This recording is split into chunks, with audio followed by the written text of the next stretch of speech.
Now that Tszyu is lost in bad fashion, everybody is an expert. And that's what I want to talk about in this video. Stay tuned to the end of the video. I'm going to be giving you ego thoughts. I told you I am bringing it back to the channel, going to my roots, where I just give you guys some of my thoughts and talking points that not necessarily a bunch of people are making videos about, but it's what I want to make a video about. And without further ado, let's get it. Now, I want to give you guys this brief preamble. The reason I'm making this video is because there's a lot of stupidity floating around in boxing. I told you, a lot of low quality content in the boxing space, and it's really oversaturated. And some of these talking points to me are very stupid. So I can't leave boxing alone. The game needs me.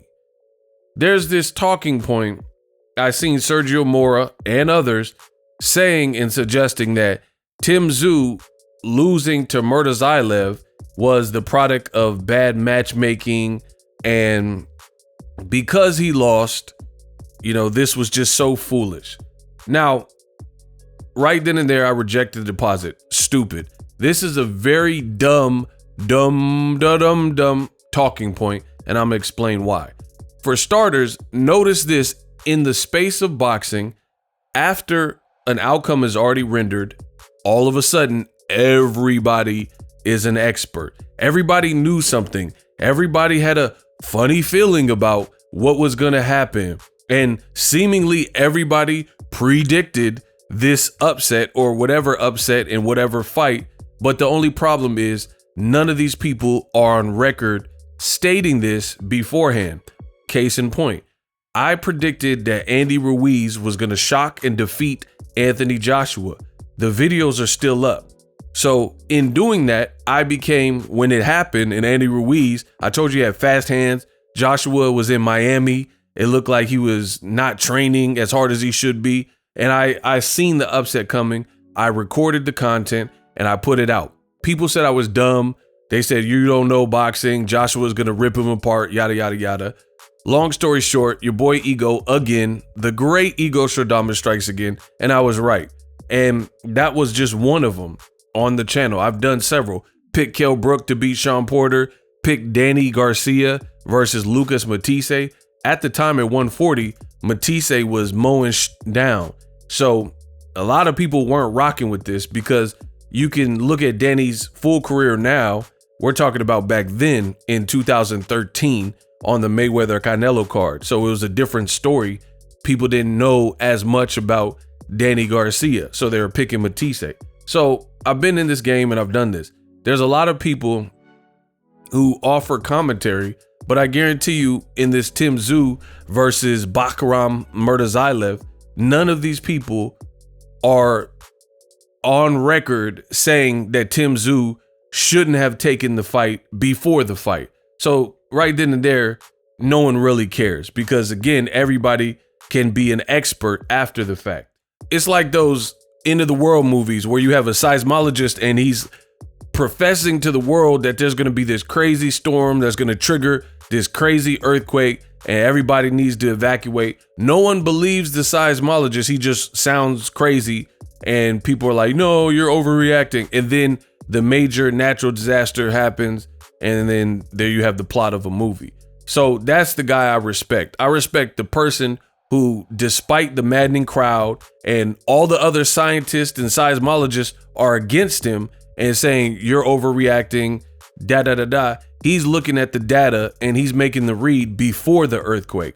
Don't tell me if you wait till the earthquake happens and we're getting aftershocks and now you knew something. That's exactly what's happening with this Tszyu versus Murtazaev. The fact is Tszyu was the favorite. The fact that a lot of people had confidence Tszyu was going to win and he got upset. So now the spin doctors, they're trying to act omnipotent like they knew everything and suggesting that this was bad matchmaking. The other major issue, ego thoughts, that I have with this whole premise that sounds stupid is because you have people who spread this crap like Sergio Mora, right? And the moment, let's say Gervonta Davis fights Lamont Roach, they won't shut up about it, right? Despite Lomachenko pulled out of negotiations, says I don't want to fight. I might retire. I'm not in the mood to fight, yada, yada, yada.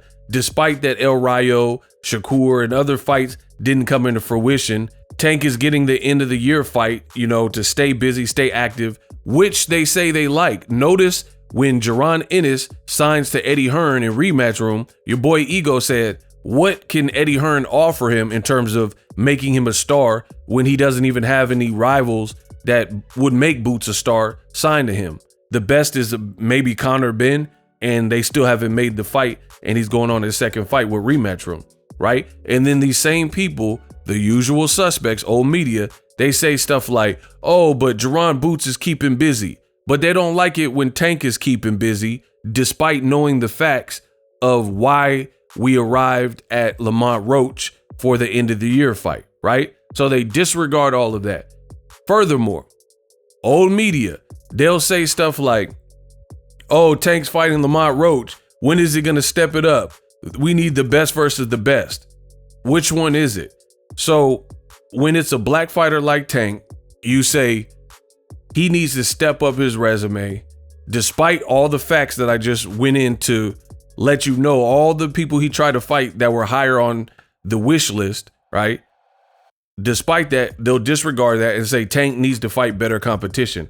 But then when it's Tszyu, you got this Australian, people are spreading this nonsense that it was a bad move. Listen, this is part of the sport of boxing, or any sport, or any combat sport especially. You take a shot, you feel confident. Tszyu said he felt good. He said he worked out good and he trained good. Murtazaev had his number. Styles make fights. So we can't then cry over spilled milk and start making and copping all these excuses and say it was bad matchmaking, because the same people who are pitching this stuff saying it was bad matchmaking will be the first to say PBC is cherry picking if they don't like the match or if they give the favorite a heavy chance of winning. You should like this because it just shows you the power of true matchmaking when you have a fighter who's perceived as an underdog, yet he has an emphatic win and he even demolishes a known person. So it's really the opposite of bad matchmaking. It's actually great matchmaking because boxing still is a sport. And when you have compelling matchups and styles make fight, then someone's got to win, someone's got to lose. And for this case, it was Murtazaev. Has nothing to do with bad matchmaking. It was a title fight. And here's the funny thing, to have a DAZN person say this, like Sergio Mora, he didn't say this when almost the exact same scenario happened with the DAZN fight, and that's Anthony Joshua versus Daniel Dubois. Joshua is the bigger name, just like Tszyu was the bigger name. And in that instance, the bigger name was the challenger. And in that instance, both of these instances, you had IBF champions who were going on a title defense, right, against these bigger name challengers, and then they knocked out the bigger name challenger. But you don't have DAZN and Sergio Mora saying that Joshua is dumb or DAZN is dumb or Riyadh season for making a fight with the IBF champion versus a known challenger. Why is that?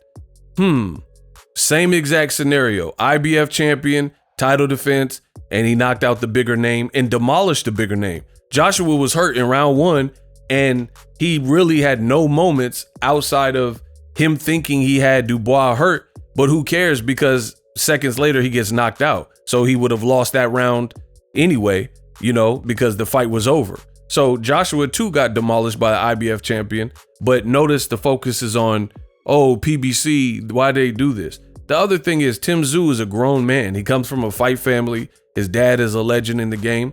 He wanted this. He could have took a tune-up, I'm sure, but that's not his character, and he learned the hard way, so we can't, again, cry over spilt milk. And notice this never happens for black fighters. When there's a black fighter, you never really hear about, oh, this was bad matchmaking if they lose. The only time you really hear it is if it's a fighter who's non-black that old media might like, and then they get upset.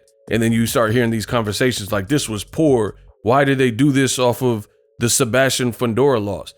Tszyu has a word in his own career. He comes from a fight family. He chose this path. So now you got to live with the results. I'm pretty sure he wouldn't invite his dad to his fight and sign up for the fight if he thought in his head it was going to end catastrophically like it did, with him getting dropped and rocked and spilling on the ground multiple times, 3-4 times. I'm pretty sure he wouldn't have offered to have his dad come and, fly to the US for that. But that's part of boxing. So let's please stop wasting my time and let's dispel these stupid notions. In boxing, someone's going to win, someone's going to lose.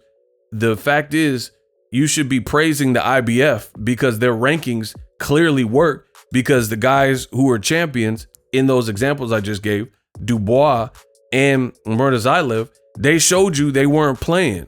So they deserve to be the champions. I have no problem with that. The only time I have a problem in boxing, if it's capped, if it's unfair, if it's premature stoppage or bad scorecard. But we should never, as fans, be overly criticizing a tough match on paper that showed to be a tough match. The only people who are mad at this are the people who overlooked Murtazaev completely and thought he was a no-name. And just because you didn't know him or you didn't know he could get down like that, then now all of a sudden it's a surprise and an upset. I tell you guys all the time on my channel, a lot of these fights, none of these fights are upsets to me. None of them.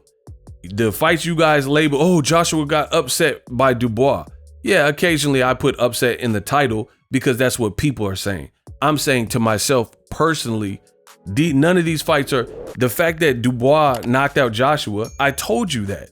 I told you that's a super dangerous fight, and that is definitely an outcome that I could see happening, and then it happened.